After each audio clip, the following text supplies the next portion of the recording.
ಇಂದು ನಾಡಿನ ಅಧಿದೇವತೆ ಚಾಮುಂಡೇಶ್ವರಿಯ ವರ್ಧಂತೋತ್ಸವ. ಹೀಗಾಗಿ ಚಾಮುಂಡಿ ಬೆಟ್ಟದಲ್ಲಿ ಹಬ್ಬದ ವಾತಾವರಣ ಆಗಿದೆ.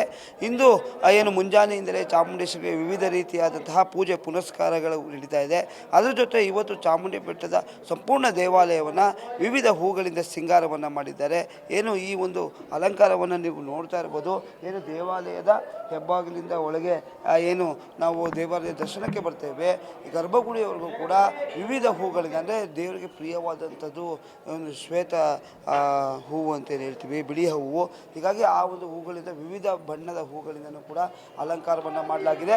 ಪ್ರತಿ ವರ್ಷದಂತೆ ಈ ವರ್ಷವೂ ಕೂಡ ಅನೇಕ ಏನು ಫ್ಲವರ್ ಡೆಕೋರೇಷನ್ಸ್ ಅಂತ ಏನು ಹೇಳ್ತೀವಿ, ಕಲಾ ವಿನ್ಯಾಸಕರು ಈ ಬಾರಿ ಕೂಡ ವಿವಿಧ ರೀತಿಯಲ್ಲಿ ಈ ಒಂದು ಅಲಂಕಾರವನ್ನು ಮಾಡಿರ್ತಕ್ಕಂಥದ್ದು. ಗರ್ಭಗುಡಿ ಸಾಗುವಂತಹ ಆ ಕಾಲದಲ್ಲಿ ಕೂಡ ಏನು ಬರೀ ಹೂಗಳಿಂದಲೇ ಅಲಂಕಾರವನ್ನು ಮಾಡಿದ್ದಾರೆ. ಯಾವುದೇ ರೀತಿಯಾದಂತಹ ಅಲಂಕಾರಿಕ ವಸ್ತುಗಳನ್ನ ಬಳಸಿಲ್ಲ. ಹಾಗೂ ಭಾಳ ಪ್ರಮುಖವಾಗಿ ಕಳೆದ ಬಾರಿ ಹಣ್ಣಿನ ಅಲಂಕಾರಗಳನ್ನ ಮಾಡ್ತಿದ್ರು.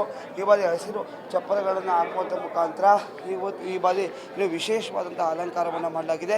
ಹೀಗಾಗಿ ಬರುವಂತಹ ಭಕ್ತಾದಿಗಳು ಕೂಡ ಈ ಒಂದು ಅಲಂಕಾರವನ್ನು ಕಣ್ತುಂಬಿಕೊಳ್ತಾ ಇದ್ದಾರೆ. ಹೀಗಾಗಿ ಮುಂಜಾನೆಯಿಂದಲೇ ದೇವರಿಗೆ ವಿಶೇಷವಾದಂತಹ ಪೂಜೆ ಪುನಸ್ಕಾರಗಳು ನಡೆದಿದೆ. ಗರ್ಭಗುಡಿಯಲ್ಲೂ ಕೂಡ ಏನು ವಿಶೇಷವಾದಂತಹ ಅಲಂಕಾರವನ್ನು ಮಾಡಲಾಗಿದೆ.